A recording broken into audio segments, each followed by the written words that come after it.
When I went to Great Britain, I invariably got identified as an American, and I have to acknowledge that while I lived in Britain, identified myself more as a North American than as a Canadian.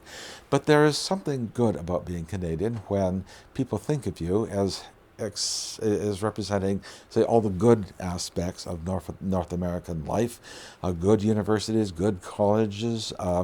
Canadians are regarded as the cleanest people in the world. You used to get taken to task all the time living in England because you want to take a shower every day. You don't have to do that. Canadians, you think you have to be clean all the time.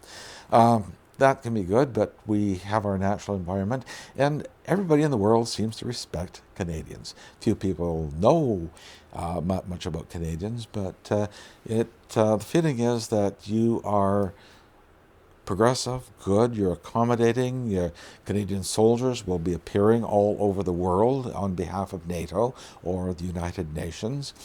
And Canadians, in a sense, not having a lot of news about you is a good thing.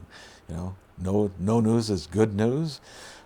So when American politicians tend to sound kind of vague about their knowledge of Canada, they don't really understand us too much.